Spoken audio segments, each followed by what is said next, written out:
your business easily and instantly with Vimeo.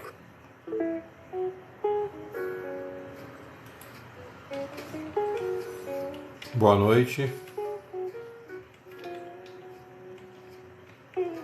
Boa noite, amados. Sejam todos bem-vindos mais uma vez em nome do Senhor Jesus. A graça e a misericórdia do nosso Deus esteja sobre as nossas vidas nesse momento. Renato, boa noite, irmão. A paz. Que a graça e a misericórdia do Senhor, estejam sobre nós. O sangue do Senhor Jesus venha nos purificar nessa noite, não somente dos pecados, mas também a nossa consciência das obras mortas, para que possamos servir ao Deus vivo, sem temor, sem medo, sem mácula, sem ruga, como diz a palavra de Deus. E hoje nós vamos falar a diferença, não só a diferença na prática, que a gente sabe que não existem outros deuses, mas o que é que dá força para esses deuses e o que é que, vamos dizer assim, atrapalha o discernimento dos povos sobre a questão de quem é realmente o Senhor nosso Deus. Oi, Rosiane, boa noite, a paz do Senhor, seja bem-vinda, querida, Deus abençoe. Sejam todos muito bem-vindos. Veja só, pessoal, de cara nós sabemos, que se Deus existe, como nós sabemos e cremos e experimentamos, só pode ser um único Deus, não pode existir mais de um Deus, certo? Então nós temos aí a questão da Trindade, que é uma causa confusão ainda para muitas pessoas, mesmo entre os cristãos, e nós temos também a questão dos outros deuses, que a gente às vezes pode achar assim, é fácil, É fácil a gente entender que Deus verdadeiro existe e que os outros deuses são falsos. Mas aí entra a questão, quem é o verdadeiro Deus? Como que a gente faz para discernir no meio de toda essa casta de religiões que existe pelo mundo afora? Como que a gente faz para entender e chegar a uma conclusão que realmente estamos servindo o Deus verdadeiro? Não porque sejamos cristãos de religião. Não é simples a resposta você dizer, por exemplo, para uma pessoa de outra religião que o Deus cristão é o Deus verdadeiro. Não é tão simples assim. E qual o argumento que você vai usar? Então, isso aí é um pouco complicado. A questão, então, que se faz importante para nós é distinguir entre as características do que seria o Deus mais, vamos dizer assim, mais nobre, mais perfeito, mais amoroso, mais misericordioso que nós possamos encontrar pelo mundo. Mas aí você se depara com uma outra questão. Você vai ver no Velho Testamento, por exemplo, como até tentam nos acusar, um Deus que parece um Deus irado, um Deus que manda matar povos inteiros, um Deus que permite aí algumas atrocidades aos nossos olhos, e isso nos traz um pouco de confusão também, querendo ou não, principalmente se a gente não investigar o assunto, a gente ficar sempre assim, mas é isso mesmo, afinal, o Espírito Santo me deu fé para eu crer que Jesus é o Senhor, o resto não importa. Tudo bem, de fato isso está certo.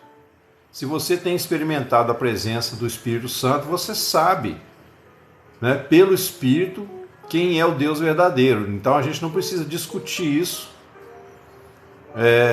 com a pessoa que já crê. Não precisaria discutir, entrar em nenhuma profundidade nesse assunto. Porém, para os cristãos imaturos e para muitos cristãos que têm uma mente mais questionadora e querem saber, isso aí pode causar uma grande confusão.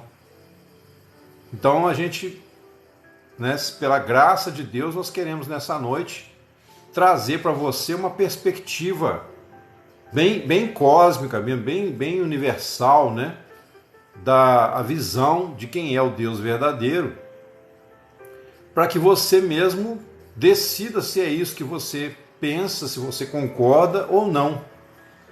tá certo? Porque nós sabemos que as nações, né, elas dão vida para os seus deuses. Como que elas dão vida? Elas desenvolvem ali uma teologia própria, né, com os nomes próprios do seu Deus ali, da sua divindade, e ela atribui ao seu Deus, vamos dizer assim, características, né, de personalidade, alguns até com características físicas, como acontece lá com os deuses gregos, os deuses, né, do panteão romano, os deuses da Índia, né, eles têm forma de animais, os deuses do Egito, né, têm formas de animais, têm forma de uma pessoa com vários braços ali, como é o caso do Shiva. Oi, Dani, Pai do Senhor, querido, seja bem-vinda.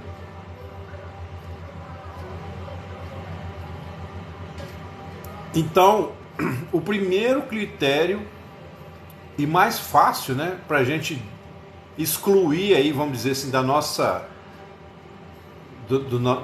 comparação, do nosso estudo aqui, para a gente discernir quem é o verdadeiro Deus, a primeira e mais simples coisa é você excluir todos aqueles que têm uma imagem representada por algum ser humano ou por algum animal ou qualquer outra criatura. Então só aí você já joga fora, né, os deuses lá do panteão romano, do panteão grego, você joga fora os deuses da Índia, você joga fora, né, todas essas entidades que têm lá características de seres humanos e que tem uma imagem que o representa. É lógico que se você olhar na raiz, né, lá no antigo hinduísmo, você tem a crença numa espécie de trindade, semelhante à trindade bíblica. E aí que o assunto começa a ficar mais interessante pelo seguinte: aquela trindade, né, que os hindus chamaram de Trimurti, que seria Brahman, Vishnu e Shiva, né? Essas entidades, essas três criaturas, assim, essas três nomenclaturas que eles dão, elas de certa forma contêm alguma sabedoria. Por que eu digo que contém alguma sabedoria? Porque Brahman, por exemplo, que seria o Deus Pai, né, comparado com a nossa trindade cristã, Brahman, ele é o dono, né, vamos dizer assim, ele é o criador de todas as coisas. E aí você tem Brahman, você tem Shiva, né, que seria o filho, e você tem Vishnu, que seria a mãe, vamos dizer assim, aquela que mantém a ordem, aquela que choca o ovo, né? Assim como a gente tem lá, a Bíblia diz que o Espírito Santo pairava sobre a face das águas. E por que isso acontece? Será então que o cristianismo ele copiou, né? Será que o judaísmo, no caso, né? Será que os hebreus copiaram dos hindus essa crença antiga que havia uma trimurti, né? Três entidades?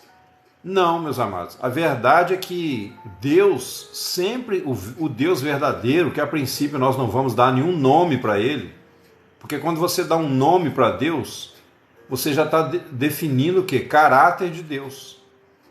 Os nomes que são dados para Deus em todas as culturas do mundo, a finalidade última desse nome é definir, né, vamos dizer assim, é agregar a ele algum valor de caráter, de ser, né, o que ele é realmente. Então, para os irmãos terem uma ideia, como eu já disse aqui, né, vocês aqui na live, de repente me conhecem como o irmão Sandro. Mas eu tenho alunos que me chamam de professor. Né? Eu tenho os meus filhos que me chamam de pai. E, no entanto, eu sou a mesma pessoa. Então, de certa forma, pessoal, os povos do mundo, eles têm uma ânsia por Deus igualmente como qualquer lugar do planeta.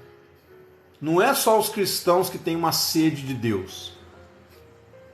Todas as criaturas da terra talvez uns mais, outros menos, por causa, né, das questões sociais, cultura e tudo mais. Mas todos os povos da terra, eles têm uma mesma ânsia por um Deus, né, que nos ame, que dê sentido para a nossa vida.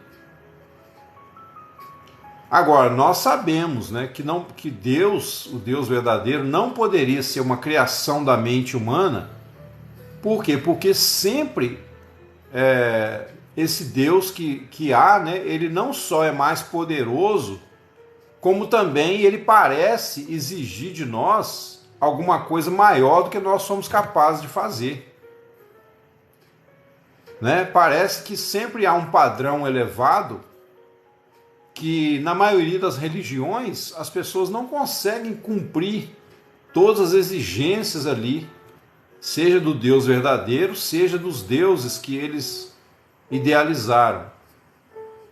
Então o ser humano não consegue, vamos dizer assim, realizar, né, aquilo que ele entende como sendo os valores ou as boas obras que esse Deus ou aquele Deus vai exigir dele. E aí você tem então os pecadores, né, que seriam aqueles que não cumprem a vontade do seu Deus. Talvez no cristianismo a gente use a expressão, né, pecadores, no judaísmo também, no islamismo, todos bebem da mesma fonte. Mas você tem outras religiões que chamam de esquecimento, né?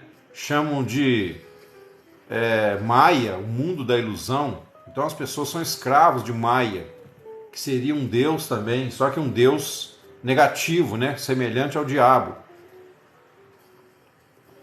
Oi, Rafa, boa noite, querido. Seja bem-vindo, Deus te abençoe. É um prazer receber mais uma vez os irmãos, tá? Então, pessoal, no meio dessa confusão toda, como eu disse, o primeiro critério é você descartar todos os deuses que têm uma representação em alguma figura, seja de um ser humano, seja de um animal, ou seja de alguma criatura bizarra, né? Como a gente vê. Você vê que na Bíblia, por exemplo, nós temos os anjos. Se você olhar a descrição dos anjos, alguns deles são bem bizarros, né? São bem estranhos para o nosso entendimento. Você vai ver lá em Ezequiel falando de um anjo que tinha uma roda que girava dentro de outra roda e tinha várias faces que olhavam para os quatro cantos da terra. Tinha olhos para todo lado, né? Até as asas dele eram cheias de olhos. Então você imagina uma criatura dessa? A gente ficaria petrificado de ver, mas essa criatura não é o próprio Deus. Oi, Silvio Nunes, boa noite. Graça e paz, seja bem-vindo, amigo. Então, quer dizer, a Bíblia ela é clara, pelo menos nessa parte, em fazer uma distinção entre o Deus verdadeiro, o Criador de todas as coisas, e o resto das criaturas, que inclui inclusive o mais alto querubim da guarda ungido. Todos eles estão infinitamente distantes de Deus em questão de glória e poder. Os anjos estão muito mais perto dos homens do que de Deus, embora eles vivam na dimensão espiritual. Por quê? Porque eles são criaturas. Os homens, por sua vez, estão muito mais perto também dos animais do que de Deus. E assim por diante, os animais estão acima das plantas, né? Então você tem níveis de consciência. Mas, voltando à questão dos deuses, pessoal, a segunda coisa que a gente tem que pensar é que os nomes que são dados aos deuses das nações, inclusive ao Deus verdadeiro, eles procuram expressar qualidades daquele Deus. Né? Então é aí que você tem, por exemplo, o Poseidon, né? Deus dos mares. Você tem... Ô Silvio, aqui eu não estou entrando em questão assim, nem do valor dos anjos em si, tá? Só estou querendo dizer o seguinte, os anjos, na concepção que nós temos no cristianismo, eles são criaturas. Embora eles vivessem na dimensão espiritual, né, eles são criaturas assim como o homem. Então eles estariam infinitamente abaixo de Deus. É só nesse sentido que eu estou falando, entendeu? Exatamente, hoje a gente não precisa mais, né, de revelações de anjos, a gente tem o ministério de Cristo, né, da palavra, e isso é o mais importante, realmente. Mas aí tem uma questão também importante que é o seguinte, então o que acontece? Se você voltar lá, como eu estava dizendo, na Trimurti, né, que é a trindade hindu, é comparada, né, semelhante à nossa trindade cristã, você vai ver ali que é uma coisa muito fantasiosa, né? Não é uma coisa clara como a gente vê no cristianismo. O que nos faz entender pelo Espírito Santo... Obrigado, Dani, pelo bonezinho. Bonitinho, hein? O que nos faz entender pelo Espírito Santo que, na verdade, Deus sempre revelou traços, né, de si mesmo a vários povos do mundo. Só que aí o que acontece, pessoal? Devido ao pecado, né, dado o fato de o homem estar morto, né, separado de Deus em seus delitos e pecados, praticamente qualquer revelação que Deus dava para o homem, desde então, né, desde a queda, o homem pega esse conhecimento e faz dele uma religião. Ou seja, ele pega esse conhecimento e ele enfeita esse conhecimento, dando a ele formas, né, figuras exóticas, com chifres, com asas, com patas, com tudo, né? Amém, irmão. Deus te abençoe. Os anjos também serão julgados como nós. Sim, a Bíblia fala isso, né, Yolanda? Seja bem-vinda. Então, pessoal, esse é um problema muito grande, porque o homem, uma vez, né, separado lá no Éden, ele se tornou tão rebelde, tão morto contra Deus, que qualquer revelação que ele tenha, ele pega aquela revelação e faz dela vários estragos, né? Ele dá a ela nomes segundo a sua imaginação. Ele atribui poderes que às vezes não foi revelado, né? não foi claro, não foi realmente proveniente de Deus. E ele também, ele usa esse poder, vamos dizer assim, né? Esse conhecimento para manipular outras pessoas.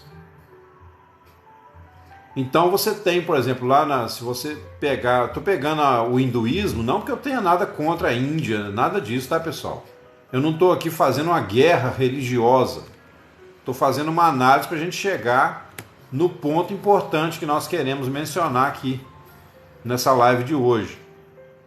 É que se você voltar lá no hinduísmo, que é praticamente uma das religiões mais antigas do mundo, se bem que isso não é bem verdade, tá, pessoal? Porque o judaísmo também já tem cerca de 6.000 anos.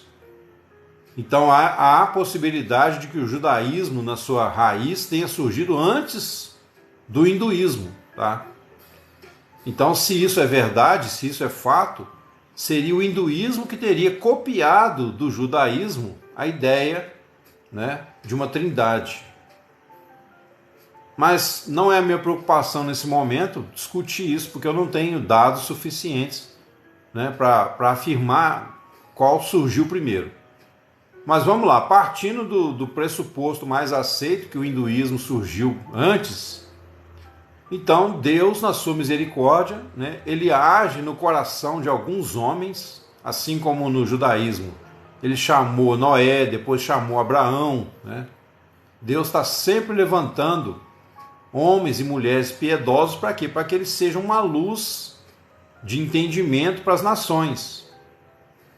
E para, de certa forma, levar outras pessoas ao conhecimento de Deus. O ser humano tem uma coisa de querer imitar as pessoas que ele admira. Então, por isso que Deus colocou homens e mulheres justos em várias épocas da história. Se ele tivesse colocado os justos só lá no início, hoje nós teríamos somente pessoas que não têm interesse nenhum pela verdade. Oi, Cleusa, boa noite, seja bem-vinda, querida.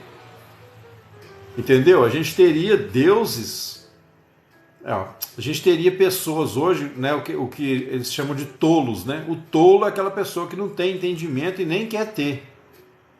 Então, para que isso não acontecesse, Deus sempre levanta homens e mulheres justos, piedosos.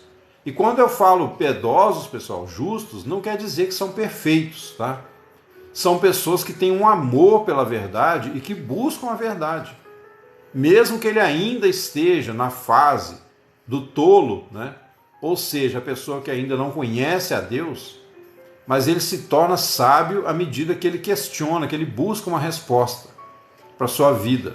Uma resposta que não venha dos seus próprios atos, porque ele percebe que nele mesmo não tem nada perfeito.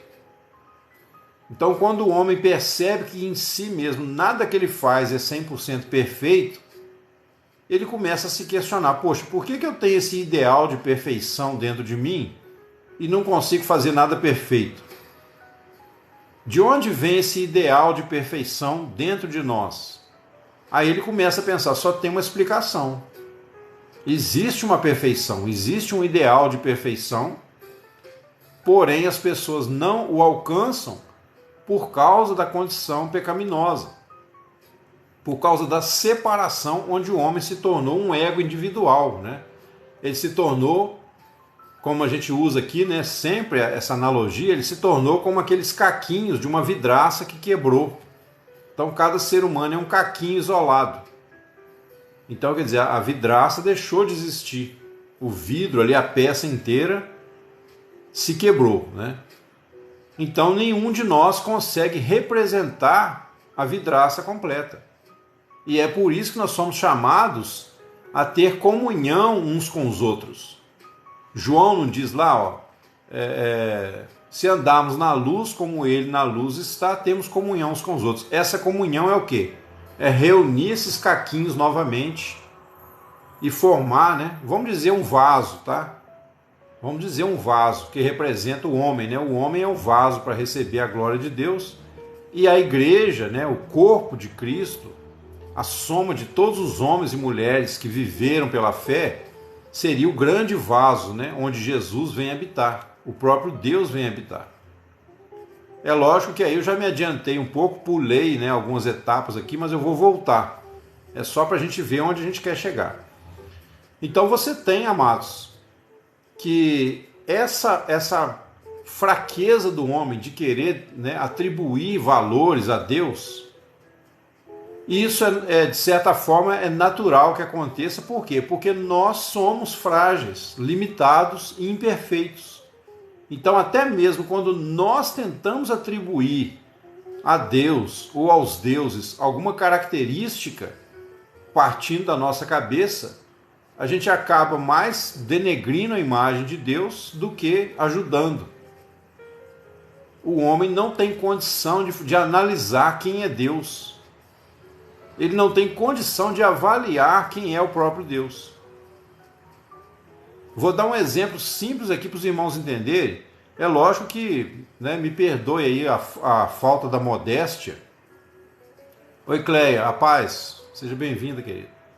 Me perdoe aí se vai parecer uma falta de modéstia que eu vou falar, mas eu vou usar o meu exemplo para vocês entenderem uma coisa importante. Eu sou músico, né, vocês sabem, há muitos anos, graças a Deus tenho uma boa formação musical, já toquei música clássica e tudo. E hoje eu estou um pouco mais acomodado porque eu estou mais dedicado à música cristã, né? E a música cristã é uma música mais simples, não tem muita complexidade como a música clássica e tudo. Mas sempre fui dedicado, então me tornei professor, né? Trabalhei mais de 20 anos na rede pública e tenho uma prática, modéstia à parte, bem boa do instrumento. Então, quando chega uma pessoa que não sabe nada de música, né? E a pessoa me elogia, por exemplo, a pessoa vira para mim, nossa, cara, parabéns, você toca muito. Eu só vou dar valor àquele elogio, em primeiro lugar, se a pessoa, né, tem um certo conhecimento ou não para falar aquilo. Porque às vezes o que acontece? A pessoa vê a gente tocando uma música que ela gosta, ou que ela conhece, aí por isso ela avalia que a gente toca bem. Eu lembro uma vez aconteceu um incidente aqui com um pai de um aluno meu, né? O aluno meu disse para o pai dele era aquela pessoa bem simples, né? Aquele homem do campo, vinha da roça, trazia o filho para fazer aula e tal. E ele falou com o pai dele assim: nossa pai, meu professor toca muito. Oi Ana, tá sumida, hein? Seja bem-vinda, Deus te abençoe. Prazer. Então aquele menino falou com o pai dele que eu tocava muito, né? Aí o pai dele foi lá na escola e esperou um dia, eu estava saindo no portão, ele me cercou, falou assim: opa, professor, você que é o professor Sandro? Eu falei: sou eu. Falou assim: você é o pai você é o professor do meu filho é o fulano de tal. E falou comigo que você toca muito, eu queria que você tocasse uma música para eu ouvir. E eu, né, tipo assim, na pressa, eu tinha um compromisso depois e tal, mas não quis deixar o cara no vácuo, né?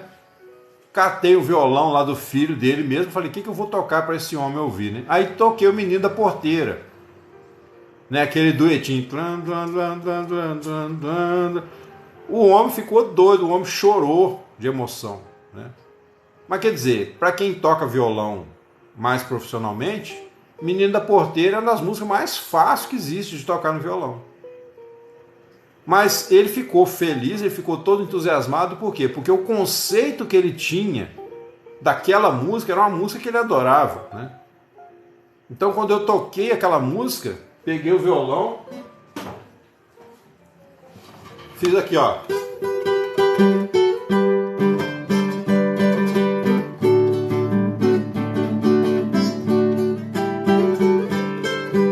Alguma coisa assim, né? Tem muito tempo que eu não toco.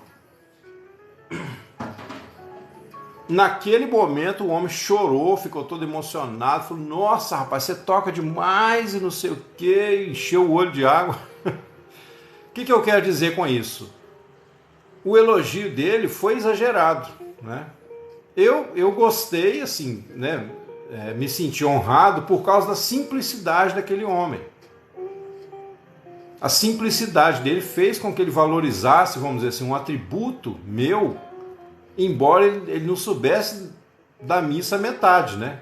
Ele não tinha condição de avaliar o meu real conhecimento. Não que eu seja, né, grande coisa, assim, mas em relação a essa música, não é nada, né? É uma música que eu toco, vamos dizer assim, com o pé nas costas. Mas ele, na sua simplicidade, ele ficou assim, ficou encantado. Eu notei que o olho dele brilhou, saiu água no olho dele. Falei: nossa, rapaz, meu filho tinha razão, você toca muito, não sei o quê. Por que eu estou contando essa história para vocês? Porque o homem também, se ele tiver um coração mais simples, né, mais humilde, mais grato, qualquer coisa que ele recebe da parte de Deus, ele fica alegre. Ô Cleia... A questão, o mais difícil não é tocar o violão, né? Parece até redundante que eu vou te falar, mas o mais difícil é a pessoa perseverar, né? Aliás, o problema, a dificuldade em todas as coisas que a gente quer aprender é isso, né? É a questão da perseverança. Porque ninguém aprende nada da noite para o dia. O conhecimento tem que ser construído, né? É igual você construir um prédio. Você tem que lançar os fundamentos ali, ter alguns conhecimentos e vai evoluindo, entendeu? Mas aí, eu citei esse caso porque a mesma coisa acontece com o ser humano em relação a Deus. Então, por exemplo, para uma pessoa do campo, né, uma pessoa simples, que às vezes não tem... Eu não estou dizendo que simplicidade, pessoal, é inferioridade não, tá? Estou falando da condição social. Às vezes a pessoa vive lá na roça. Oi, Antônio. Graça e paz, seja bem-vindo, irmão. Às vezes a pessoa vive lá na roça, né, não teve oportunidade de estudar academicamente. Essa pessoa não é inferior a ninguém, mas ela não tem uma cultura, talvez, da cidade, né, vamos dizer assim. Então essa pessoa, ela, às vezes na sua simplicidade, ela tem um coração muito mais simples, agradecido, do que uma pessoa cheia de conhecimento. Então, tipo assim, quando ela recebe uma chuva, né, ela planta lá a sua semente, e quando cai a chuva, o coração dela se enche de alegria. Ela fala: graças a Deus, né? Porque Deus mandou a chuva. Agora a minha semente vai brotar. Às vezes a pessoa, se ela for uma pessoa religiosa, naquele momento talvez ela vai fazer até querer fazer um culto de ação de graças, né? Se for católico, vai querer fazer uma missa, ou sei lá, chamar os irmãos, fazer uma novena lá na roça, para agradecer pela chuva e tal. Ao passo que às vezes a pessoa é muito intelectual, né? Tem muito conhecimento, mas ela se esquece dessas coisas simples. Por quê? Porque ela está ocupada demais analisando Deus, fazendo, né, conjecturas a respeito. Quem é Deus? Como que ele é? E aí essa pessoa, então, e geralmente isso acontece muito na cúpula, né, das religiões. Aquelas pessoas que estão acima, que estão à frente no trabalho, pessoas que vieram antes de nós, que foram praticamente os fundadores, né, da religião, essas pessoas vão ter a tendência de querer definir, né, o que as outras pessoas vão crer depois. Aí você pode falar, mas no cristianismo isso não acontece? No judaísmo isso não aconteceu? De certa forma sim, porque Deus revelou para alguns, né, e a gente ouve e recebe depois. Só que para a gente saber a diferença, a gente tem que analisar, não analisar Deus, mas analisar o conteúdo, analisar o que é passado para nós a respeito de Deus, se isso bate com a realidade ou não. E aí, né, como Deus é espírito e nós somos carne. Oi, Sandro, boa noite, amado. Seja bem-vindo mais uma vez. Então, como nós somos carne, então a nossa análise a respeito de Deus é muito fraca. Ela é tão fraca que a gente não consegue definir realmente. Ô Chico, boa noite, amado. Seja bem-vindo, prazer. Graças a Deus, Sandro. Deus tem muita obra na sua vida ainda, na minha também. Senão a gente não estaria mais aqui, né? Então, pessoal, nós recebemos, se nós não recebemos uma revelação que venha do próprio Deus, a gente jamais vai ter condição de conhecer a Deus e nem de saber fazer a distinção entre o verdadeiro Deus e os deuses das nações. Não dá para definir. Mas aí, Antônio, o que acontece? O próprio Deus, ele se revela para nós. E aí está a diferença do evangelho, inclusive para o judaísmo. Você vê que os judeus, por exemplo, né, isso aí para quem já acredita na revelação, né? Os judeus, eles receberam grandes revelações diretas do próprio Deus. No entanto, como eles não podiam imaginar nada a respeito de Deus, pelo menos isso eles entenderam, né? E isso foi uma evolução na história da vida espiritual do homem. Os judeus pelo menos entenderam que Deus não pode ser manchado a imagem dele. Você não pode criar uma figura, né? Uma semelhança de homem, de ave, de répteis, de quadrúpedes que represente Deus, como fazem os egípcios e outros. Então, como eles não podiam definir Deus, como eles não podiam fazer nenhuma afirmação da própria cabeça a respeito de Deus para não cair na idolatria, aqueles que eram sinceros, obviamente. Mas o que eles acabaram fazendo? Eles acabaram idealizando o Messias. E aí foi o tropeço da religião judaica também. Eles imaginaram que o Messias seria um guerreiro, um homem valente, que ia reunir, né, lá o povo judeu, que ia se levantar, talvez até com poderes sobrenaturais, e desbaratar ali o Império Romano e dominar o mundo. A religião, à medida que ela caminha entre os homens, ela vai criando fantasias que são fruto da mente humana e vai se tornando uma estratégia de dominação. E toda religião, no final das contas, ela quer dominar o mundo. Por quê? Porque ela quer que todos creiam o que eles creem, né? Aí você pode dizer, o cristianismo também é assim. Claro que o cristianismo, mas o cristianismo ele não força a barra com ninguém. pelo menos o cristianismo do evangelho, né? Não estou falando da Igreja Católica. A Igreja Católica matou, torturou. Dizem que alguns reformadores também fizeram isso. Eu não estou aqui para acusar ninguém. Mas o que eu quero dizer é o seguinte: nós não temos compromisso com o que o homem faz da religião. E nem mesmo com o que o homem faz do cristianismo. A nossa busca aqui é pelo Deus verdadeiro, né, como Jesus disse, e a seu Filho a quem tu enviaste. Jesus disse: a vida eterna é esta, que te conheçam a ti, o único Deus verdadeiro, e a Jesus Cristo a quem tu enviaste. Então, pessoal, qual é a diferença do evangelho para todas as religiões do mundo? A gente sempre fala aqui, mas hoje para ganhar alguma coisa nova, né? A diferença é que nós entendemos então que no meio desse balaio de gato, né, na terra, dos deuses que existem em todas as nações, algumas nações têm mais deuses do que pessoas, talvez, né? O apóstolo Paulo, por exemplo, ele ficou revoltado no espírito dele quando ele chegou em Atenas. Estima-se que na época dele, tinha mais de 30 mil ídolos diferentes. 30 mil dá para fazer uma cidade, né? Uma cidadezinha bem razoável. Você imagina, 30 mil deuses só na Grécia, né? Só em Atenas.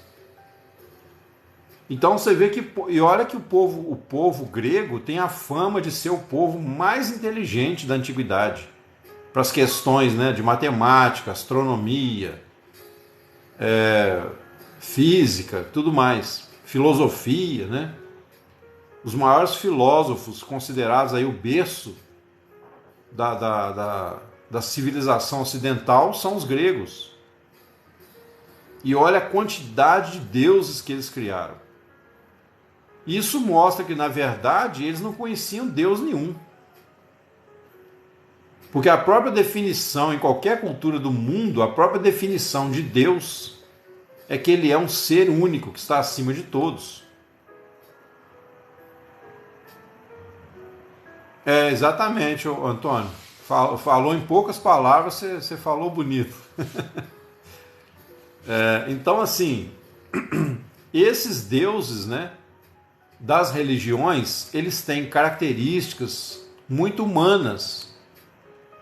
E isso é um pouco confuso quando a gente pensa que o próprio Deus, né, ele transmitiu para a gente algumas características que a gente associa com o ser humano. Mas aí qual é a diferença? A diferença é o quê?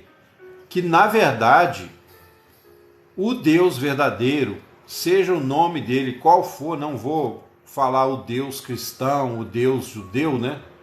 O Deus muçulmano, não vou falar para não causar confusão nesse ponto. O Deus que há, o Deus verdadeiro, aquele que, conhecendo ou não, né, a gente conhecendo ele ou não, ele está lá no seu trono, é rei de tudo, é o criador de tudo. Então, esse Deus verdadeiro, se ele não se dispõe a se revelar, nada vai mudar para nós. Agora, quando ele se revela, ele não pode se revelar também somente em palavras. Porque ficou provado ao longo de toda a história da humanidade que todos os deuses que vieram em forma de doutrina, de palavras, de imagens, eles não trouxeram nenhum resultado verdadeiro para o coração do ser humano. Por quê? Porque o ser humano vai pegar aquela informação mental, né, e vai manipular a seu bel prazer.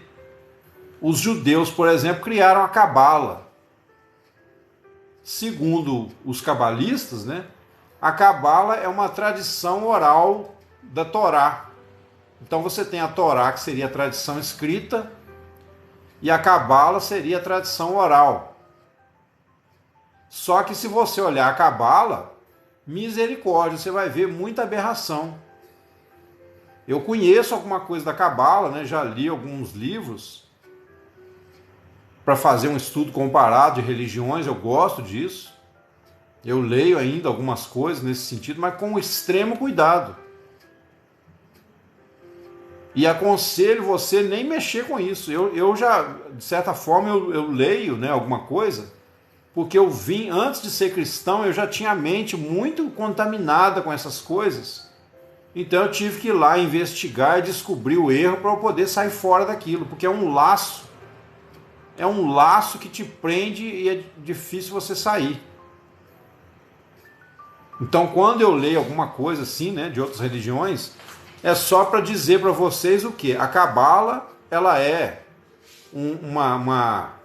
vamos dizer aí, uma filosofia de vida baseada, né, até no Velho Testamento, na Torá, né, que são os primeiros livros do Pentateuco, e ela fala até algumas verdades, mas ela desvia você do Evangelho, ela desvia você da graça de Cristo, ela faz você achar que através das suas elucubrações mentais, raciocínios, você vai encontrar a salvação.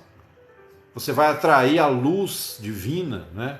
Porque você fez isso, fez aquilo, você invocou um certo nome, você fez uma soma das letras do nome de Deus, e aí você descobriu lá uma chave oculta da verdade, e isso tudo afasta as pessoas de Deus. Então, é como se a Cabala fosse um evangelho autoproclamado. Entendeu? As pessoas que tenderam para esse lado do misticismo, elas tentaram criar uma alternativa a mais de salvação. E tipo assim, para eles prevalecerem sobre a religião oficial, né, judaica na época, então eles criaram um grupo seleto, né, um grupo, vamos dizer assim, que supostamente mais evoluído, igual os desigrejados fazem hoje com relação à igreja. Os desigrejados hoje, eles julgam, né, que tem a revelação superior. Por isso que eles saíram da religião. Oi, Mônica, boa noite, seja bem-vinda. Então a mesma coisa os cabalistas fizeram com relação ao judaísmo. A mesma coisa, né, alguns grupos fizeram com relação ao budismo lá de Buda, Siddhartha Gautama, né? Tinha o budismo original, depois veio o budismo Kagyupa, veio o budismo não sei o que, Naropa, Milarepa, e foram, quer dizer, cada um querendo prevalecer sobre os outros. Agora, a Bíblia, né, ela é imexível. Se você pegar tanto o Velho quanto o Novo Testamento e você mudar alguma coisa, você está traindo uma verdade fixa, inabalável. As outras religiões não, elas estão sempre sendo reformadas. Sempre eles estão adicionando algum conhecimento novo. Por quê? Porque são eles que tentam se adaptar àquilo que eles acham que a sociedade vai aceitar. Então eles vendem para você o peixe deles. Isso acontece no cristianismo também, por quê? Porque o cristianismo, como tal, também é uma religião. Então, quando o homem faz, né, da fé uma religião, no sentido de se gloriar, de achar que agora está com o rei na barriga, que agora é o dono da verdade, ele acaba deixando a graça, deixando a misericórdia, e ele começa a ditar regras, né?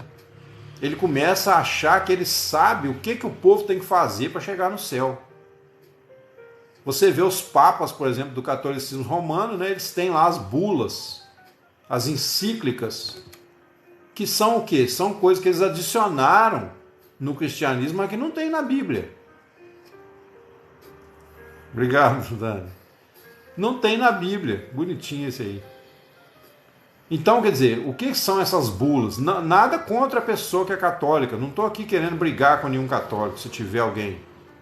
Mas você precisa entender que se a Bíblia é uma revelação de Deus, Deus não tem nada a ver com o que o Papa falou se estiver fora da Bíblia. Pode ser o Papa, o Bispo, o Arcebispo, o magnata do petróleo. Se falou alguma coisa que está fora da palavra, não tem valor, porque não é revelado pelo próprio Deus. Pode até ser muito bonito. Pode até você, por exemplo, você pegar uma... Vou dar um exemplo, né? Você vai lá numa loja e compra lá um vaso de porcelana. bem bonito.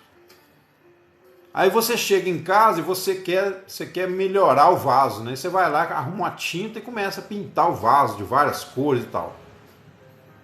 Quer dizer, você mudou a aparência do vaso, mas o vaso é o mesmo. E talvez vai ficar até mais feio, né? Vai perder a originalidade.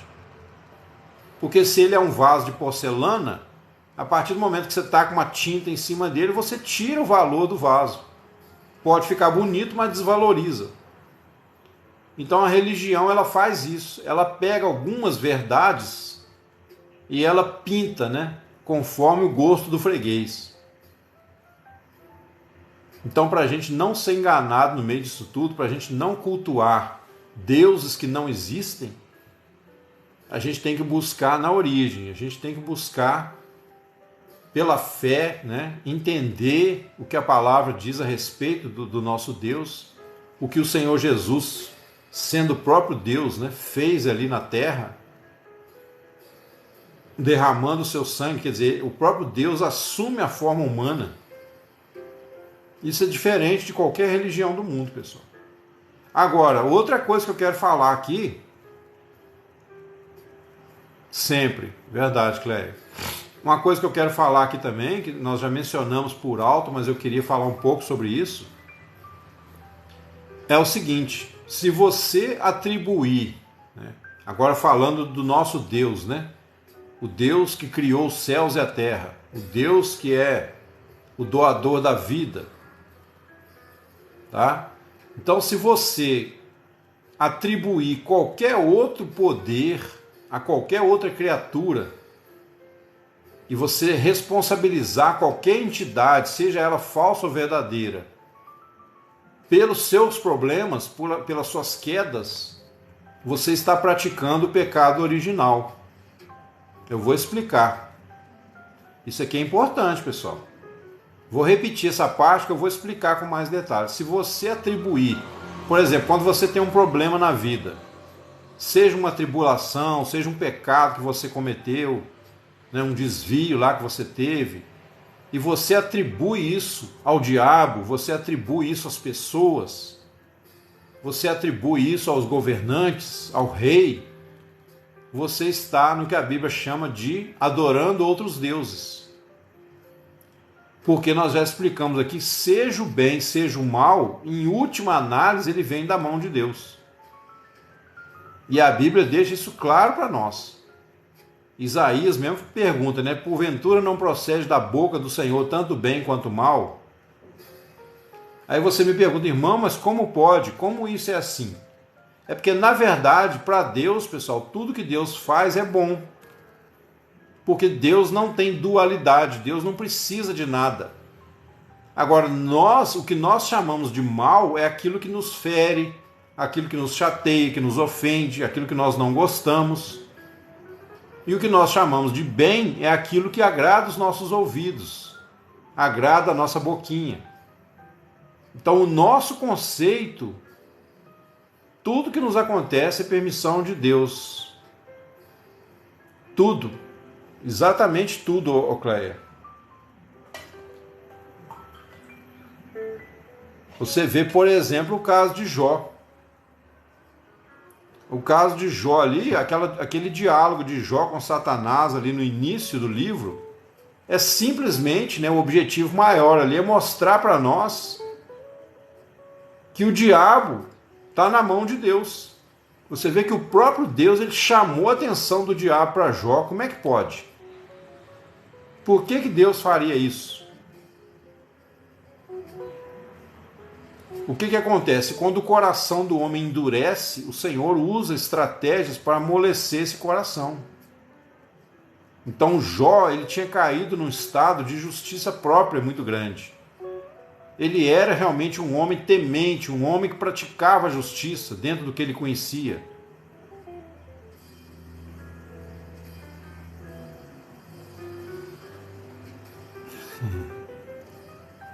A Mônica. Ô Mônica, entendi o que você quis dizer, mas no final das contas você vai entender comigo aqui que permissão e vontade em Deus é praticamente a mesma coisa. Porque se Deus permite é porque é a vontade dele. E se é a vontade dele, ele permite porque é a vontade dele. Mas, calma lá que você vai entender. Veja bem. Não, não sou não. Veja bem. Deus... Engraçado, Léo, já me falaram que eu tenho cara de judeu. Não sei porquê, não sei se é por causa da barba. Minha barba nem é tão grande assim, né? Mas você me deu a ideia, eu vou deixar ela crescer até na barriga aqui para ver se eu fico mais parecido com um judeu. Se bem que aí não vai faltar um Hitler para querer me matar, né? Mas enfim. Então assim, na história de Jó, a gente vê que Jó era um homem íntegro, reto, o próprio Deus, né? Quando Satanás subiu lá entre os anjos, o próprio Deus falou assim: viste porventura o meu servo Jó? Como é que você consegue imaginar uma cena dessa, pessoal? Ou a Bíblia está mentindo, né? E é uma loucura, ou então tem uma verdade ali que a gente não captou ainda. Eu vou dizer para você, sem medo de errar. Jó era tão justo nos seus atos, né? Até os cabalistas tentam reivindicar que Jó foi um dos primeiros cabalistas, né, da história. Jó, Abraão, eles tentam roubar todo mundo para eles, né? Para poder validar a sua religião. Mas Jó era tão justo assim na sua força de vontade, ele era um cara tão dedicado a fazer o que era certo, que ele chegou ao ponto de achar que a justiça dele era maior do que a de Deus. Mas Jó não tinha intimidade com Deus. Ele era como um servo fiel, mas não era filho. Você pode ter um empregado, vamos supor que você tem uma empresa. Você pode ter um empregado que é o melhor empregado que você tem. Ele faz tudo que você manda, mas ele não é igual ao seu filho. Seu filho pode até errar, aprontar alguma coisa, mas você ama mais o seu filho do que o seu servo fiel. É verdade ou não é? Então Jó era como se fosse um funcionário de Deus. Aquilo que ele entendia, ele era um homem de grande força de vontade, um grande ego. Então aquilo que ele entendia como verdade, ele tipo assim, né, ele era um cara estoico mesmo, ele era um cara, vamos dizer assim, um asceta verdadeiro, né? Ele tinha força de vontade para, tipo assim, se fosse preciso cortar a própria língua para não falar um palavrão, eu acho que ele cortaria. Então ele era um cara de extrema força de vontade. Só que essa força de vontade fez dele uma semente casca grossa que não brotava de jeito nenhum. Então aí o que Deus faz? Deus envia lá, né, o agente do mal. Então Satanás, né, que é um anjo caído, e ele é tão obcecado que ele só pensa em destruir, roubar, matar, como os falsos mestres. Então ele vai lá e faz o seu papel. Ele vai lá e ele quebra aquela semente, né? Ele fere Jó de úlceras, faz com que o corpo de Jó fique todo coçando. E aí então Jó começa a se quebrantar. Isso mostra para nós o quê? Que todo sofrimento, tá, Rosiane, você comentou lá atrás, todo sofrimento, toda provação, tudo vem da mão de Deus. Mas isso tem um lado, vários aspectos positivos, mas eu vou mencionar dois, né? Primeiro, que você sabe então que o diabo não pode tocar na sua vida, a não ser que Deus permita. Então nessa noite você perde o medo do diabo, se você não perdeu ainda. Ele não pode tocar na sua vida, a não ser que Deus permita. E se Deus permitir, não é para a sua destruição, é para levar você ao arrependimento. E a segunda coisa, se tudo procede da mão de Deus, então você não vai perder tempo com outras preocupações, né, com entidades, Ah, irmão, fizeram uma macumba para mim, irmão. Estão com inveja de mim. Fala, não, se fizeram uma macumba para você, você está atraindo isso. Justamente, ô Mônica.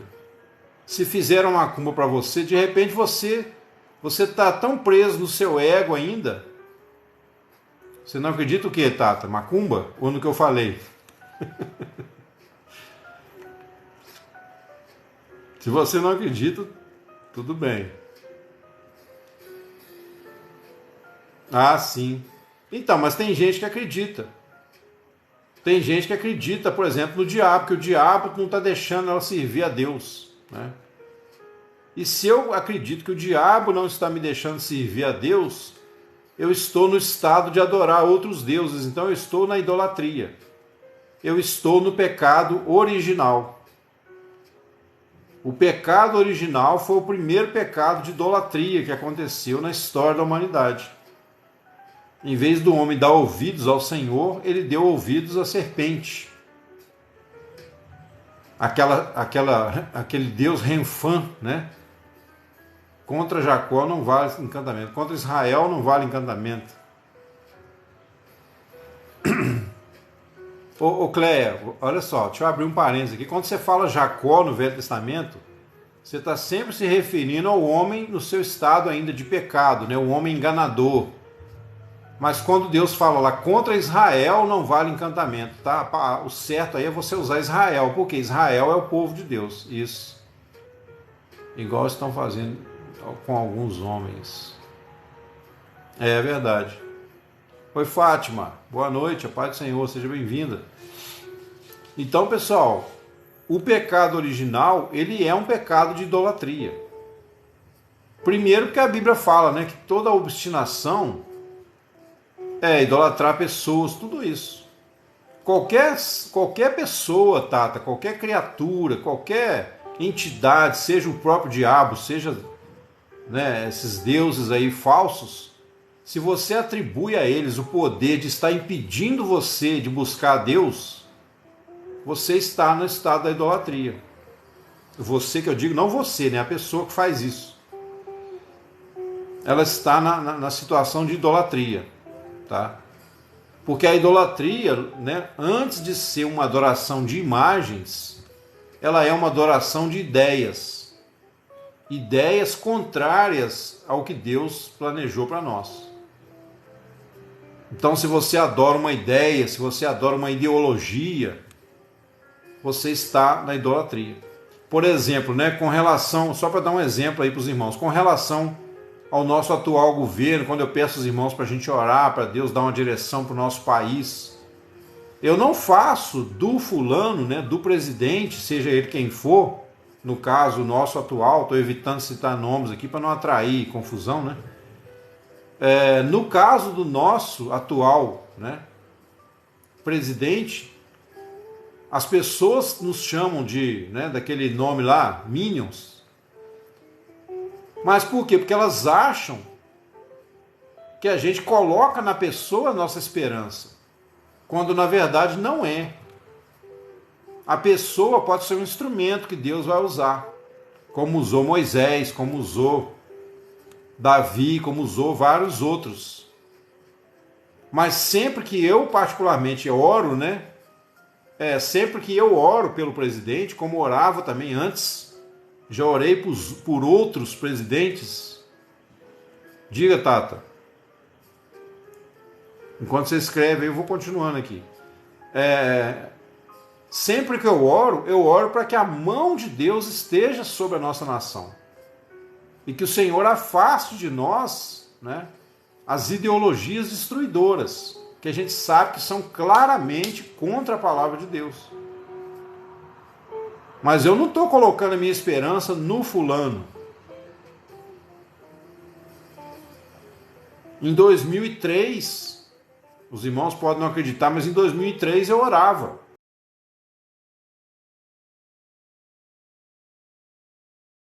Antes de 2003, né? Quando eu vi que a vaca ia para o brejo, eu orava, Senhor, tem misericórdia do nosso país, não deixa, né, Não deixa a cachaça tomar conta. Não deixa o barril de pinga tomar conta do nosso país. Tem misericórdia de nós. É verdade, Otávio. Entendeu? Eu orava. E aí o Senhor, né, trouxe no meu coração a impressão, não vou dizer que Deus falou audivelmente, mas eu senti que o Brasil ia ter que passar por aquilo.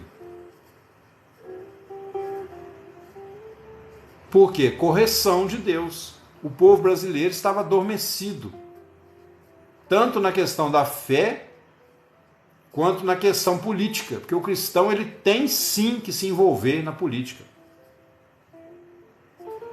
O próprio reino de Deus tem a sua política, senão não seria um reino. Todo reino tem a sua política. É verdade, Tato, é verdade. Mas você está entendendo o que eu estou dizendo? Até o reino de Deus, por exemplo, quando Jesus fala assim, ó, dai a César o que é de César e a Deus o que é de Deus. Isso é política. Ou não? Ou eu estou enganado? O que é política? A política vamos dizer assim, é a discussão, né? A ciência que trata da distribuição de direitos e deveres entre uma sociedade. Então você tem política até na sua família, com seus filhos, com a sua esposa, você faz política. Tem gente que acha que a política é aquele monte de homem engravatado lá no Congresso. Aquilo ali é só uma expressão da política. A política é a negociação do que é certo a fazer para o bem de todos. É você procurar estabelecer uma lei mais justa possível. Uma lei mais igualitária, uma lei que favoreça a todos igualmente.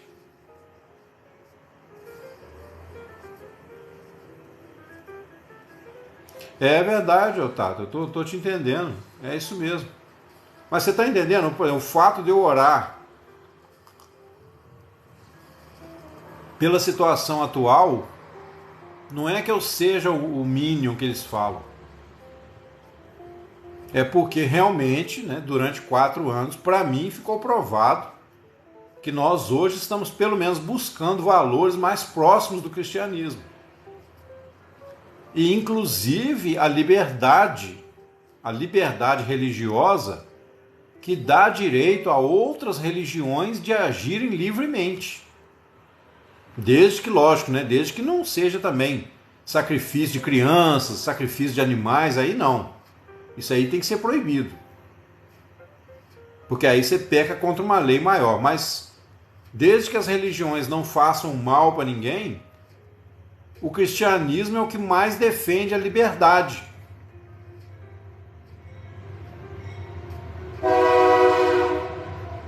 Então, Mônica, mesma coisa. Eu faço da sua frase aí também uma fala minha. Ninguém, né, Cleia? Nenhum ser humano. O único Salvador que veio em forma humana ressuscitou e hoje ele só pode habitar dentro de nós e não do lado de fora. Se ele habitar do lado de fora não ajuda muito. Porque aí a gente tem o ministério do Espírito Santo, né? Que é lógico que ele começa do lado de fora. O Espírito Santo usa situações como usou lá de Jó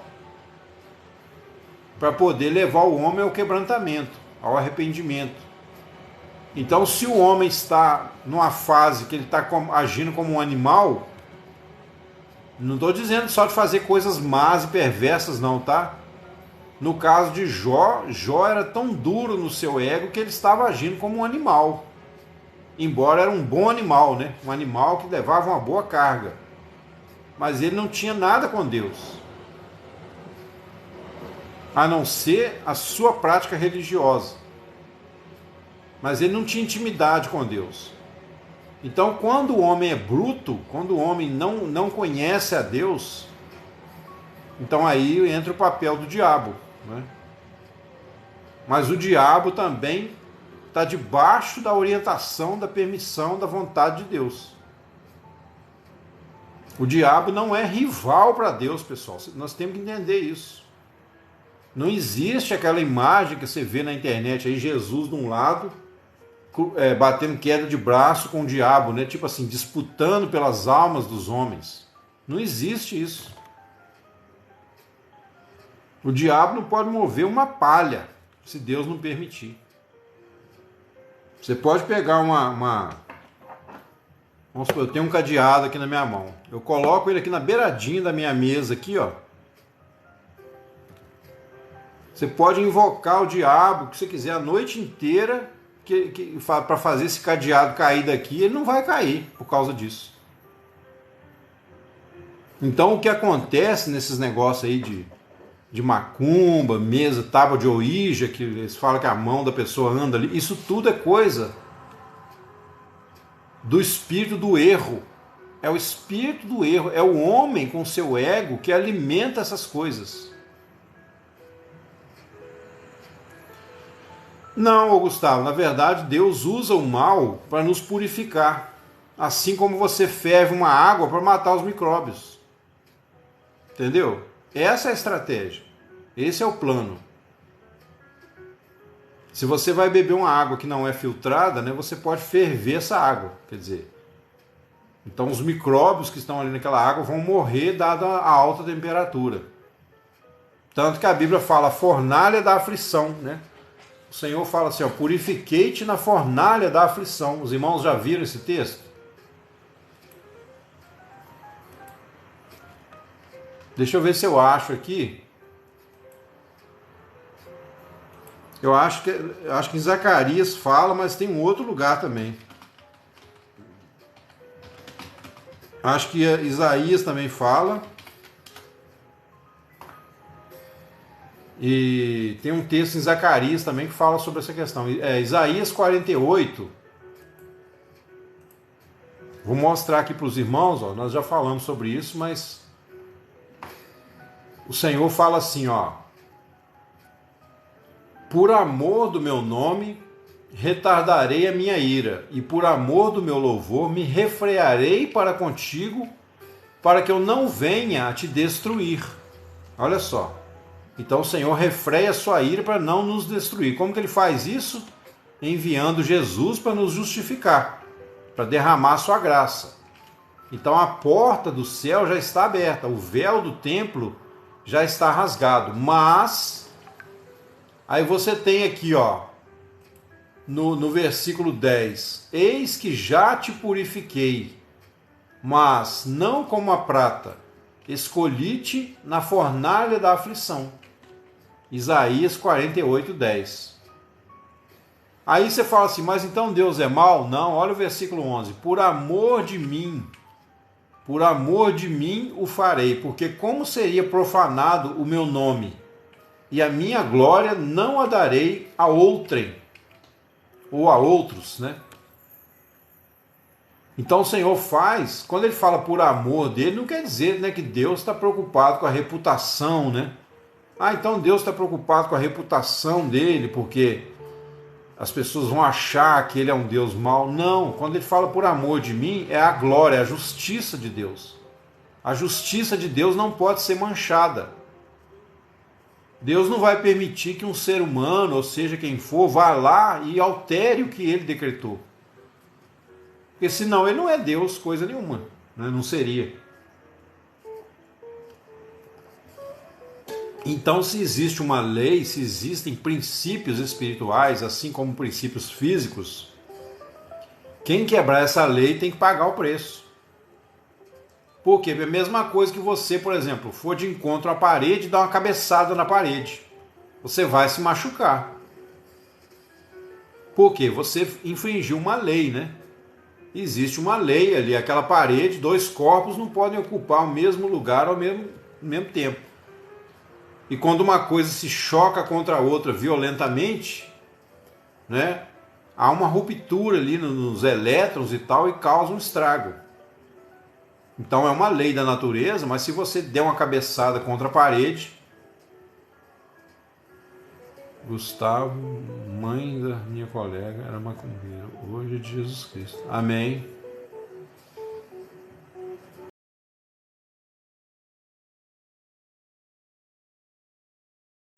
Amém, Cléia. Que bom, que benção. Então, pessoal, da mesma forma que se você der uma cabeçada na parede, você vai se arrebentar, da mesma forma quando você transgride uma lei de Deus. Não é que Deus seja mau, porque aquela lei foi feita para o bem. Tudo que Deus fez foi para o bem. Deus fez a água para quê? Para o homem beber, tomar banho. Mas ele pode ir lá e afogar alguém. Deus fez o fogo para quê? Para aquecer o homem no frio, para aquecer a comida. Mas você pode queimar uma pessoa.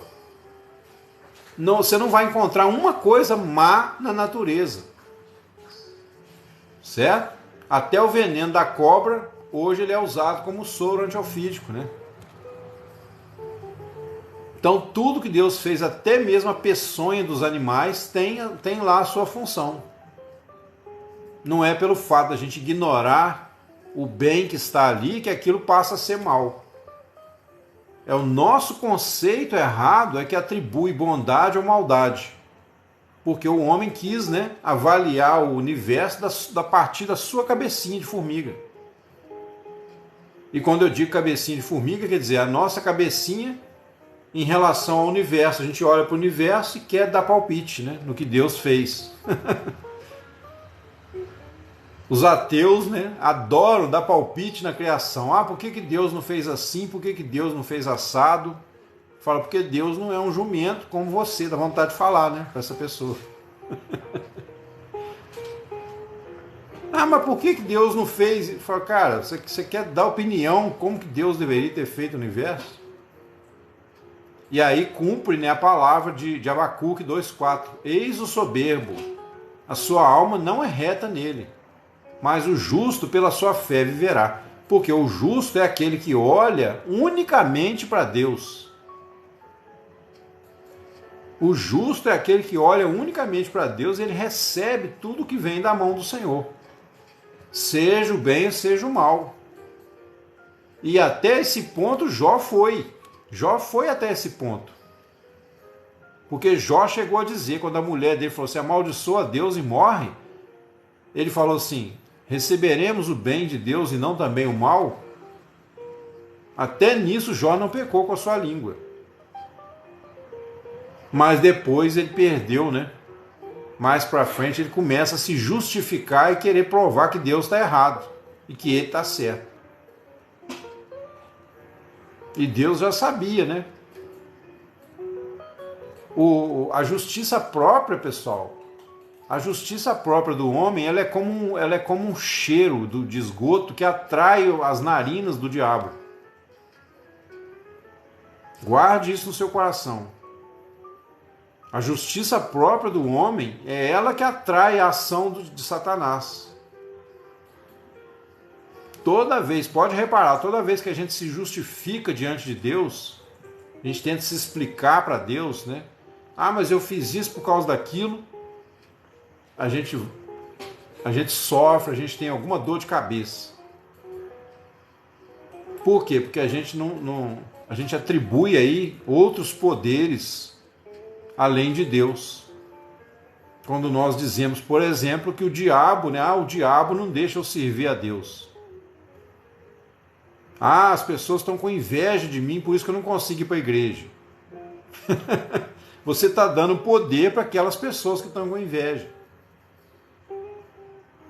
Se a pessoa está com inveja de você e a sua vida está toda amarrada porque a pessoa está com inveja, ou você se acha muito especial, né, ao ponto de alguém te invejar, quer dizer, a pessoa para a vida dela para ter inveja,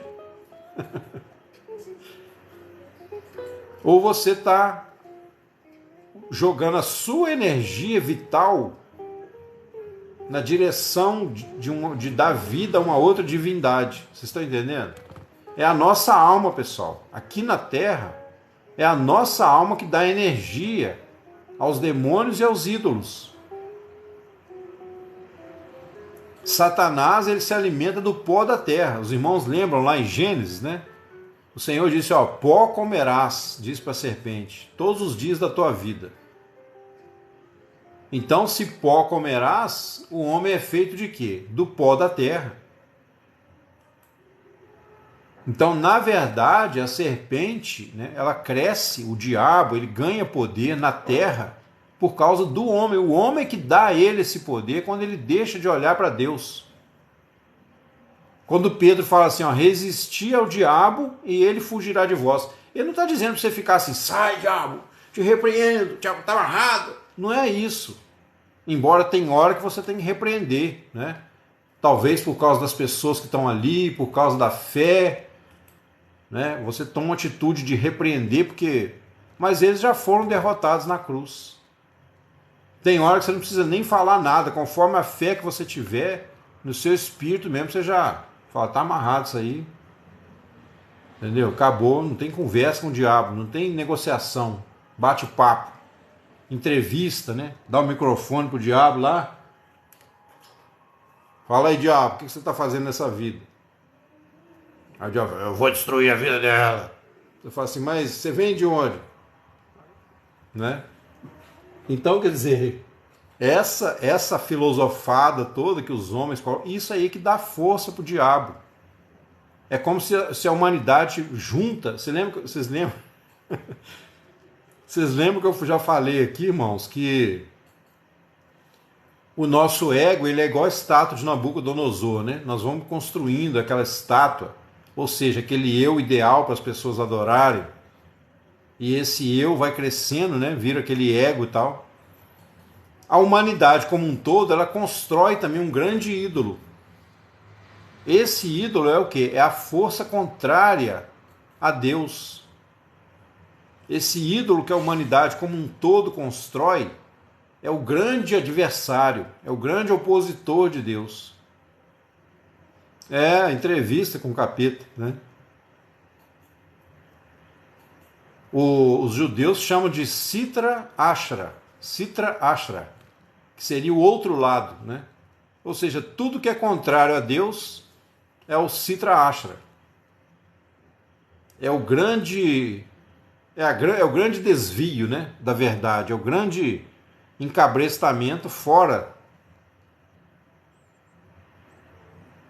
Então, Tata, e esse crédito que as pessoas dão ao diabo, ele acontece de várias formas em todas as religiões do mundo. Porque, tipo assim, o pessoal fala assim, não sei o que, isso aí é adoração ao diabo. Pessoal, tudo que a gente atribui, qualquer poder, é uma adoração ao diabo. Porque é uma adoração ao mal. Se você adora o erro, se você adora aquilo que não é de Deus, e adorar, que eu digo aqui, não é você invocar, não. Quando eu falo adorar, é você atribuir valor, você ficar com medo também, é uma forma de adoração. Tanto que a Bíblia fala que o temor de Deus é o princípio da sabedoria. Mas e o temor do diabo? É o princípio da ignorância. O temor faz parte da adoração. Você só teme a quem você adora. Você só adora quem você teme. Pode parecer paradoxal, mas é uma verdade. Quando você ama uma pessoa, por exemplo, né, se você tem uma namorada, um namorado, um marido que você ama, você tem um respeito, você tem um temor, né? De perder a pessoa, por exemplo. Então é uma espécie de adoração. Tem que tomar cuidado, inclusive, com isso. Você não pode pôr o seu marido, sua esposa, seu namorado acima da fé, acima do Senhor. Para o próprio bem seu e da pessoa. O mal que nós fazemos, ele volta para nós. Deus não é atingido pelo mal que nós fazemos. Quando Deus nos corrige, Ele nos corrige para o nosso bem. Não é porque Deus está vingando assim, Tata, você fez isso errado, vou puxar a sua orelha, você vai ver, vou puxar o seu tapete. Não é isso. Não é isso. Deus não, tipo assim, é como se Deus não tivesse nem aí, de certa forma, se Ele não nos amasse, é claro, né? Estou usando só um exemplo aqui para os irmãos entenderem, mas em relação ao mal que a gente faz aqui na Terra, se fosse olhar só pelo Senhor, Deus não estaria nem aí para o mal que você faz, não. Jamais vai chegar nele. Você pode cuspir para cima, Não tem aquela música,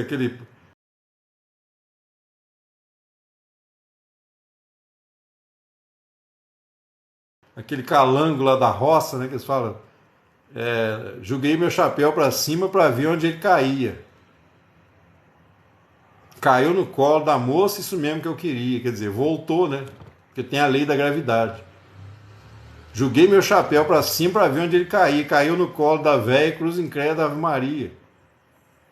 Aí você tem calango tango do calango da lacraia. Não a quem cuspa para cima que na cara não lhe caia. Então você pode cuspir para cima, você pode xingar, você pode blasfemar, que Deus não vai nem, ó.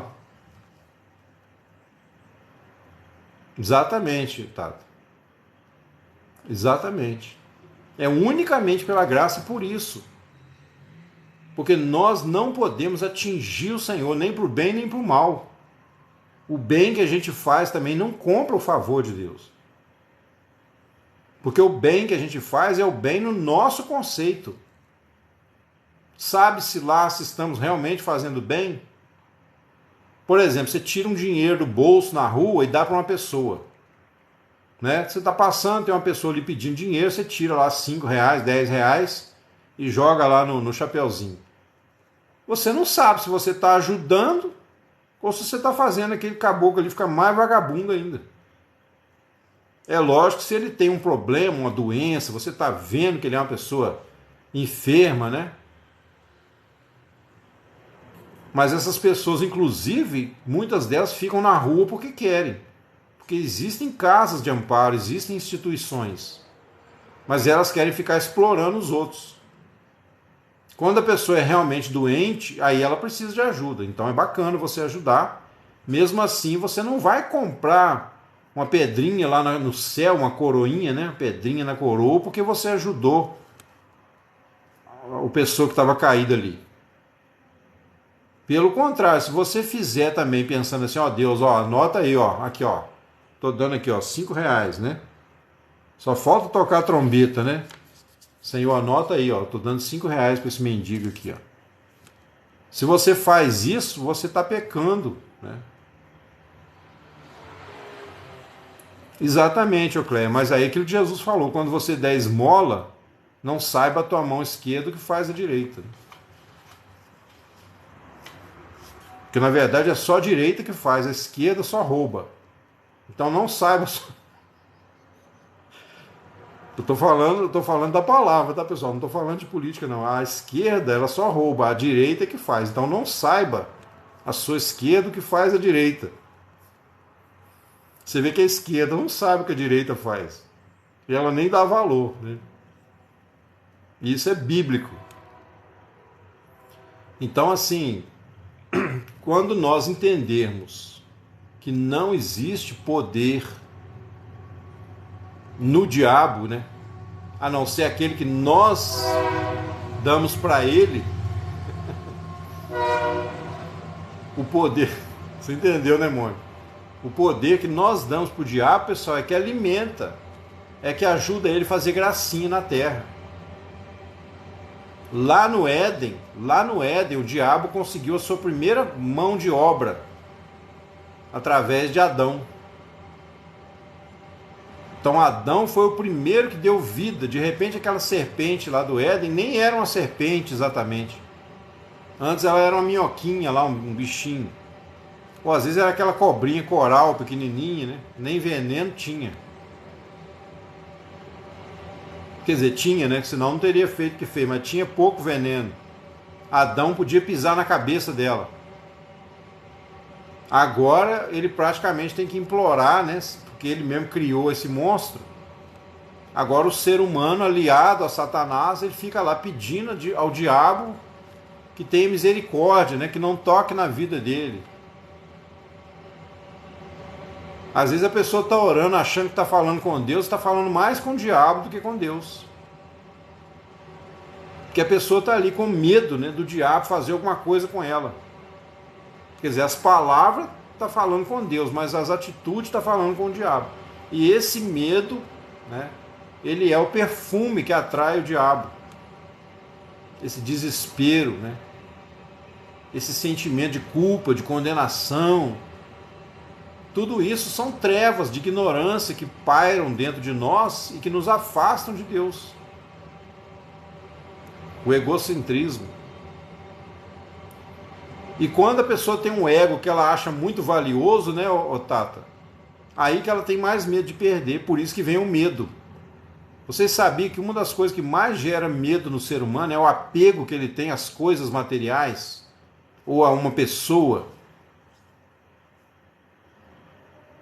Então, se você não tomar cuidado, você se deixar apegar demais a qualquer coisa desse mundo, o medo começa a brotar no seu coração, porque você tem medo de Deus tirar aquilo de você. Quem ajuda o pobre empresta a Deus. Amém, Cleia, é verdade. Desde que seja feito, né, de coração, sem esperar nada em troca. É o que vem acontecendo. É, exatamente. Tá? Então, assim, essa confusão entre aí o que eu falei, né, os deuses das nações, eu não estou dando poder nenhum para deuses das nações, pelo contrário. O meu objetivo nessa noite é desfazer das nossas mentes qualquer medo, qualquer preocupação em relação a isso. Porque ou você tem o Deus verdadeiro, que é dono de tudo e controla tudo e sabe de tudo, ou você tem um universo que perdeu o freio, né? Como se a Terra fosse uma bola rolando para um barranco abaixo e a gente não sabe onde vai parar. Não sei se alguém de vocês aqui já assistiu um desenho chamado Orton e o Mundo dos Ken. Alguém aqui já assistiu esse desenho? Aquilo ali é filosofia hindu, pessoal, é oriental, é o elefantinho que salva o planeta, né?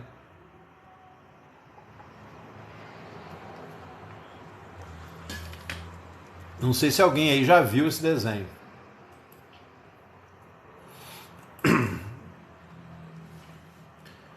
No desenho, tem um grãozinho, né? Um cisquinho voando ali pelo espaço, mas dentro daquele cisquinho tem um planeta ali com milhares de criaturas. E aí o elefante, tem um elefantinho lá, ele até tem um jeitinho meio afeminado, né?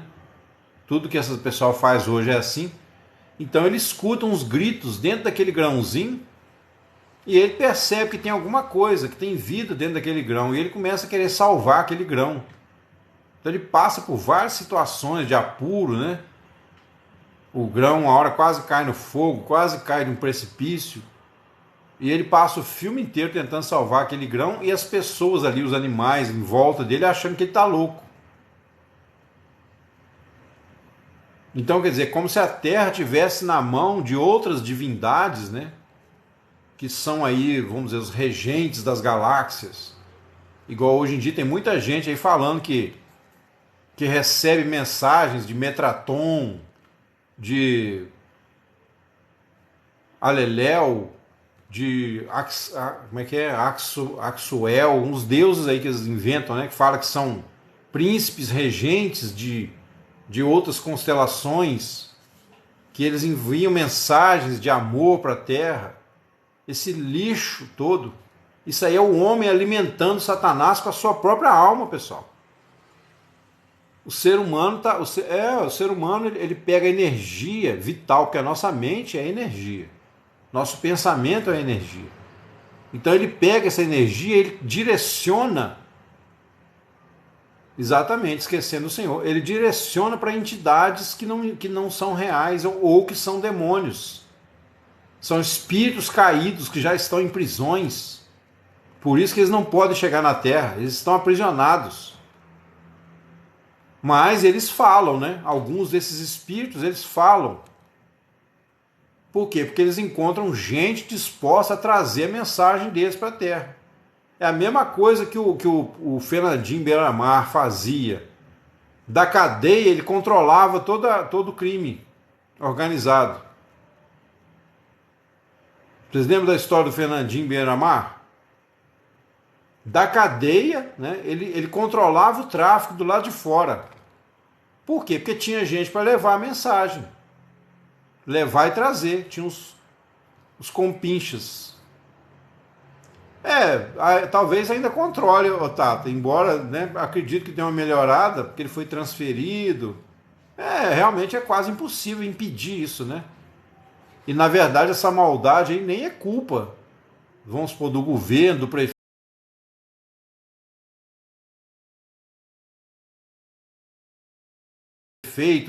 da polícia que prendeu somente, né? Porque dentro da polícia você tem policiais honestos e policiais corruptos. Quem leva a mensagem do bandido que está lá dentro da cadeia para os traficantes lá fora são policiais corruptos. São muitas vezes agentes penitenciários, advogados. Tem até advogado que entra lá para dizer que vai conversar com o cara e leva a informação, leva o comando, né? Então é isso que o diabo faz, ele comanda lá da cadeia. Ele tenta comandar, né? E aí na terra, quem ele encontra? Ele encontra os seus policiais corruptos. Ele encontra os seus agentes. Ele encontra os seus advogados. Essa foi uma analogia perfeita, né? Surgiu aqui agora. O Espírito Santo está falando conosco. Eu nunca tinha pensado dessa forma. Mas é uma analogia perfeita. Então agora, se eu sou um cidadão de bem, eu vou me envolver com isso? Né? Responde aí, Dani. Se eu sou um cidadão de bem, eu vou me envolver, eu vou levar notícia da cadeia para fora ou de fora para a cadeia? Não vou, ué. Eu não quero nem saber desse assunto.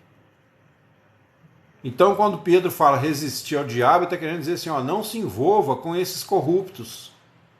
Não traz notícia do diabo para a terra, não. Não dá voz para ele, não. Não dá o microfone para ele falar, não. Porque senão ele vai assombrar todo mundo por sua causa. Os irmãos estão entendendo o mistério? Então nós temos que aceitar, pessoal, essa verdade inicial que eu falei, né? De que não há outro poder além do poder de Deus. Isso é muito forte. Isso é muito importante para nós. Nós, né, que estamos aqui nesse momento refletindo sobre isso, não vamos deixar isso morrer na nossa cabeça, não. Quando eu falo que não há outro além do Senhor, eu estou falando da Trindade, é lógico, o Pai, o Filho e o Espírito Santo, que são um só Deus, né? Ele se manifestou em 3 pessoas, mas ele é um só Deus. São 3 atos, 3 momentos, 3 virtudes diferentes no mesmo Deus. Mas fora dele não há inimigos contra o Senhor. Não tem aquela música? Deus não tem adversário. Não tenha. Quando a gente fala adversário de nossas almas, o diabo ele é adversário de nossas almas. Você não vai ver a Bíblia falar que o diabo é adversário de Deus. Porque ele é mau, mas ele não é burro. O diabo é adversário das nossas almas. Por quê? Porque a gente deu brecha para ele. Então ele tenta usar a nossa energia para poder ter voz aqui na terra. Né? Por isso que Tiago, quando ele fala que da mesma boca, né, não pode proceder água doce e água amargosa, ele não está querendo dizer, tem hora que você fala uma palavra mais firme, mais dura com uma pessoa, não quer dizer que você está tendo água amargosa, não. Água amargosa é quando você fala conforme o pensamento diabólico. Então, Tata, é exatamente isso que eu estou falando aqui. É exatamente isso, né? Você resumiu aí. Que bom que você mostra que você está acompanhando o raciocínio. É isso mesmo. E ele usa por quê? Porque as pessoas, muitas pessoas, inclusive entre os cristãos, talvez por nunca terem nascido de novo, alguns casos, ou por serem muito novos, imaturos, sem conhecimento, esse medo que eles têm do diabo, né, isso dá para ele poder também. Muitas pessoas estão se deixando enganar. Entendeu? As pessoas dão poder para o diabo. O diabo não tem poder real nenhum. Ele foi realmente destronado. Agora, quando você... Vamos supor assim, vou fazer uma outra analogia aqui, né? Quando você, por exemplo, destitui lá uma pessoa, igual foi destituído certa feita aqui no Brasil, né, um certo político corrupto, foi preso. Então é o diabo, né? Representando, é o Satanás. Ele foi preso. Mas aí os comparsas dele foram lá e descondenaram ele. Mas ele continua sendo um criminoso, mas foi descondenado pelos seus comparsas. Então a asa que ele tem ainda para agir, né? A força que ele tem para atormentar as almas na terra, é por causa daqueles que o descondenaram. Isso aqui é só uma analogia, tá, pessoal? Estou falando da palavra, não estou falando de política agora. Só estou fazendo uma analogia. Então, quer dizer, quem deu força para um condenado da justiça não foi nem o próprio condenado, foi os seus comparsas, né? Não, então, eu estou usando um exemplo, ô Tato. Estou usando um exemplo para explicar um princípio espiritual, né? Entendeu? Então, assim, nós temos que entender, pessoal, que a única força que o diabo vai ter nesse mundo é aquela que o homem dá para ele. Por isso que ele ainda age na terra. Ele só age na terra por causa do ser humano, que dá voz para ele. Dá ouvidos, né? Ele grita lá da cadeia e alguém espalha a mensagem, né? Porque, por exemplo, você pode ter o cara mais criminoso, mais violento. Vamos supor que tem um camarada lá que é um criminoso violento. Ele mata as pessoas, corta com a espada e tal. Mas aí você chega e ele está preso lá atrás de uma grade forte. Ele não pode derrubar aquela grade. Você vai ter medo dele? Talvez sim. Se você sabe do quanto ele é mau e você ficar ali perto, né? Você tem medo até dele, sei lá, tentar te puxar perto da grade ou julgar alguma coisa em você. Mas se ele está preso e você sabe que ele está preso, você não tem mais medo dele. Pelo contrário, né? É lógico que você vai querer ficar longe da criatura, mas você não tem mais medo, porque ele está preso. Agora ele tem ainda a sua violência, mas ele não pode agir mais. Agora, se você ficar com medo dele, vamos supor que ele vira para você e fala assim, ó, aproveita que você está aqui, cara, avisa o fulano de tal que eu vou sair daqui e vou matar ele. Não tem essas ameaças que acontecem na cadeia? Avisa pro fulano que eu vou sair. Aí você vai, né? Você fica com medo e vai lá e fala assim, ó, fulano, eu não queria te falar nada não, mas o fulano lá, o criminoso lá, falou que vai sair da cadeia e vai te matar. Aí o cara fala, nossa, meu Deus, e agora o que eu vou fazer? Eu vou embora da cidade, eu vou fugir. Quer dizer, gerou uma reação de medo, uma reação de atitudes completamente alienadas. Por quê? Porque deu ouvido ao que o bandido falou lá na cadeia. Então, Mônica, ele usa, é lógico, ele usa, mas tipo assim, eu quero dizer no sentido geral, né, em relação à humanidade, que todo mal que efetivamente acontece, porque tipo assim, ideias você pode rejeitar. Se uma pessoa próxima a você fala uma coisa errada, que você entende que não é bíblico, né, que não é de Deus, e você tem conhecimento, na hora você vai filtrar e vai falar assim, não, fulano, não, você me desculpa, isso aí não procede não. Pronto, matou ali a mentira. Mas se ele usa alguém da sua família para te ferir e você embarca, então você também está fortalecendo aquela ideia. Entendeu o ponto? Principalmente quando você age no mundo em função daquilo que você recebeu de informação. Por exemplo, quando você faz o bem, né, de acordo com a lei de Deus, quando você pratica o bem, você traz bem para você e para as pessoas à sua volta. Então, se você é uma pessoa honesta, trabalhador, se você paga suas contas em dia, se você ajuda alguém, então você cria um ambiente, né, mais parecido com o reino de Deus, certo? Mas se você age em função de uma ideia diabólica, seja ela de onde tenha vindo, pode ser até da sua esposa, do seu marido, como aconteceu lá no Éden, aí você endossa, né, aquela palavra que era apenas uma mentira, ela se torna uma realidade. Não que ela se torne verdade, tá, pessoal? A mentira não vira verdade. Mas a mentira, ela pode levar você a executar um ato errado. Quando você executa o ato errado, você endossou aquela mentira do diabo. Então esse é o ponto. E aí é onde a gente, né, acaba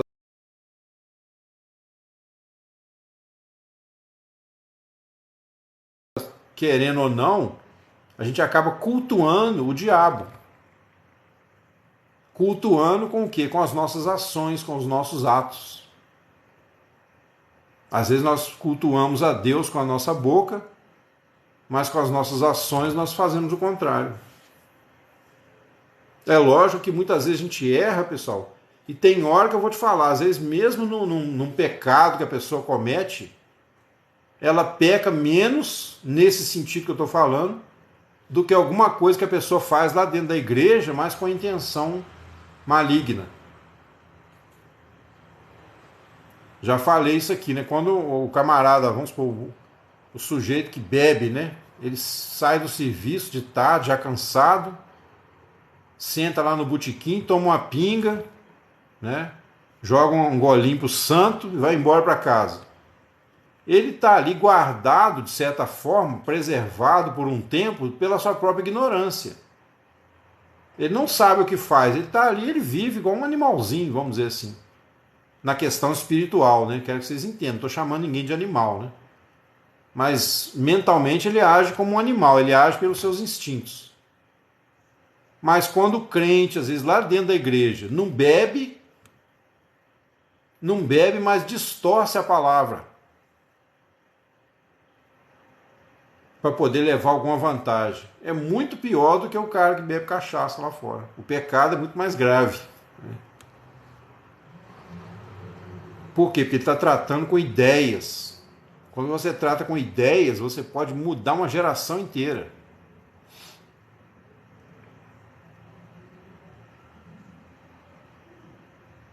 Às vezes uma simples frase que é falada, você não sabe aonde aquilo vai levar. Então é nesse sentido que a gente tem que ter cuidado, né? Lá em Isaías também fala assim, ó, não chame conspiração a tudo que esse povo chama conspiração. Não chame mal tudo que esse povo chama de mal, né? E nem chame de bem, obviamente, tudo que esse povo chama de bem. Pregar o amor de Deus, né? A fé. E fazer, pessoal, procurar fazer com que todos os nossos pensamentos tenham alguma ligação com o Senhor.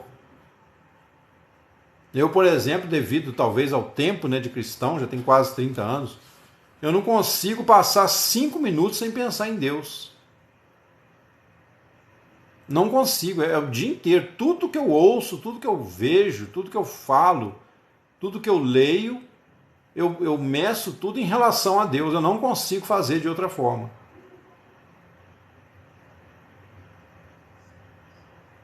Agora, não quer dizer que eu sou, né, que eu sou o santarrão, eu não sou nenhuma entidade que desceu do céu, não.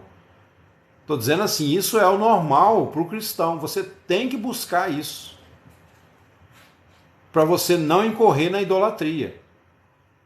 Então, até alguma coisa errada quando acontece, eu falo, Senhor, eu cheguei nisso porque em algum ponto eu errei. E o Senhor me permitiu ali a operação do erro naquela situação para eu quebrar a cara.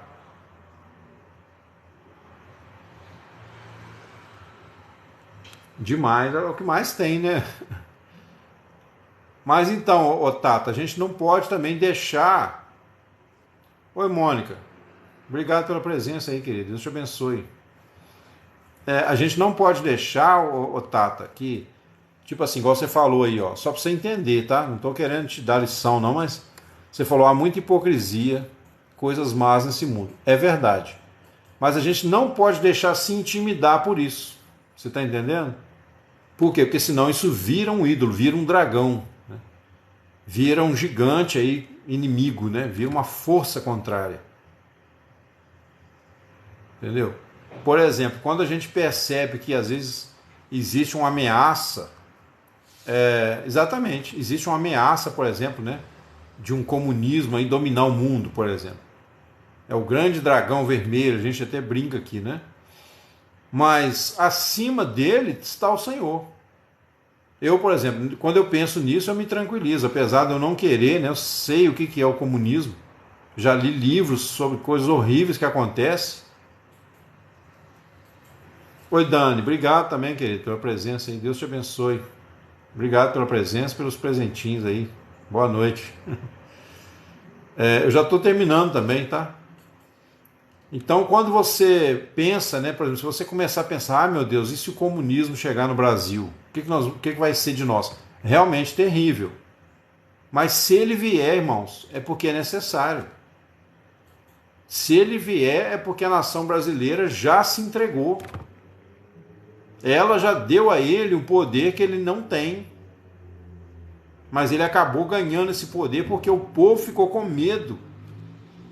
Né? O povo alimentou esse medo. Ué. E é para correção, né, Tata? Mais do que somente merecer, porque, né, o homem merece o castigo mesmo por causa do seu pecado, mas também vem para correção. O povo só fala nisso. Então, Tata, eu falo, né? Eu falo, mas falo para prevenir, entendeu? E eu falo com um olhar sempre bíblico, né? Eu não dou a ele o poder que ele não tem. Ele só tem esse poder. Eu tenho consciência que o poder... Não, eu falo comunismo, pessoal, porque ele é a força mais forte, assim, atuante no mundo hoje. Mas eu tenho consciência de que ele foi alimentado pelos homens.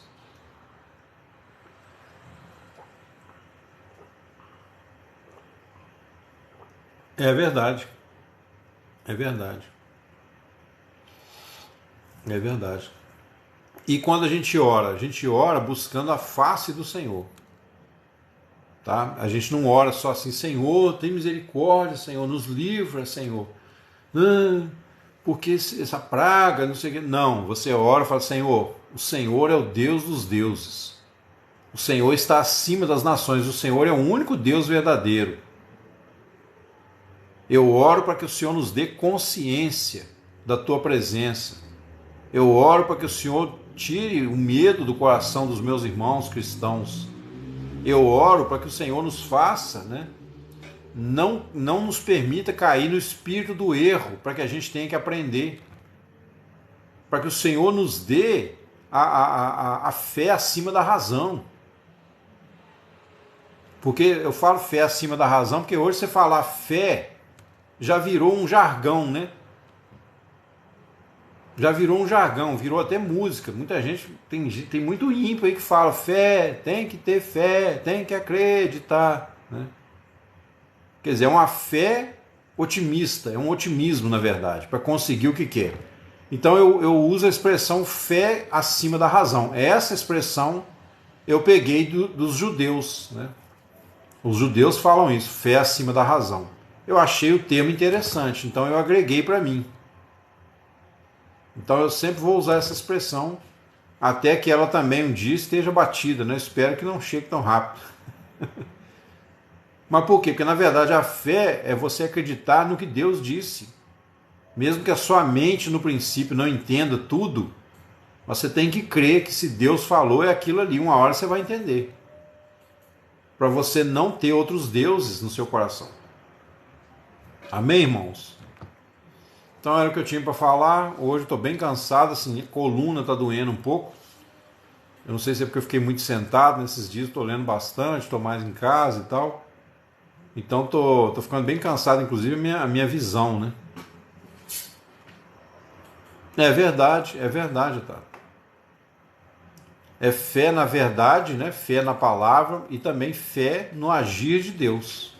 Por isso que Jesus falou, errais não conhecendo as Escrituras e nem o poder de Deus. Quer dizer, a Escritura te dá entendimento. E o poder de Deus te leva a agir, né? A tomar atitudes de fé no Senhor. Isso, agora fechou a conta. Então é isso, irmãos. Agradeço de coração mais uma vez, né, a presença de todos vocês. Louvamos ao Senhor, né, que mais uma vez nos uniu em torno da pessoa do seu Filho Jesus Cristo, né? E quando, oi Maria, glória a Deus por tudo, amém. E quando nós nos reunimos, pessoal, em torno do Filho, aí sim nós atraímos a presença de Deus, atraímos a presença do Espírito Santo. Não porque a nossa ação faz isso, mas porque está prometido, né? Que onde estiverem 2 ou 3 reunidos em meu nome, ali estou no meio deles. Então o fato da gente fazer isso aqui, a gente está cumprindo essa palavra. Então a gente está tomando posse de algo que já é um pedacinho do céu na terra, né? Que é a comunhão, que é o desfrutar o Senhor conscientemente. Quando nós meditamos na palavra, a gente está saboreando o Senhor Jesus como o pão da vida. Amém, Henrique? Deus te abençoe, querido. Nós estamos como que saboreando aquele pão da vida que é o Senhor Jesus. Jesus diz: quem não comer minha carne e beber meu sangue, não pode ser meu discípulo. Amém, amados? Então é isso, tá? Eu quero declarar o meu amor aqui a todos vocês, né? Amém, Eda? E mostrar para vocês a minha gratidão da gente estar juntos aqui e pedir ao Espírito Santo, né, que fortifique aí essas verdades na sua mente, no seu coração, que nós deixemos nessa noite todos os ídolos para trás e que a nossa vida tenha, né, um foco somente no Senhor Jesus. Olhando para Jesus fixamente, atentamente, autor e consumador da nossa fé, o qual, em troca do gozo que lhe estava proposto, suportou a afronta, não fazendo caso da ignomínia. Então, quer dizer, por esse amor ele veio até nós. Amém? Então, que Deus te abençoe, né? Que tenha uma boa noite de sono. Amém, amém, Tata. É isso aí. Assim seja. Oi, Josi, boa noite. Obrigado pela presença aí, querido. Estava escondidinho aí, né? Não vi você entrando, não. Mas amém, Deus te abençoe. Amém. Boa noite. Obrigado, viu? Amém, irmãos? Então é isso aí, tá? Que você seja iluminado aí, iluminada pelo Espírito Santo. Irmão Renato, agradeço aí a presença de todos, tá? Tata. Amém, irmãos? É isso aí. Até amanhã, se o Senhor nos permitir, às 20 horas estaremos juntos novamente para a glória de Deus. Amém, Cleia. Amém, todos. Obrigado, tá, irmãos? Fiquem com Deus.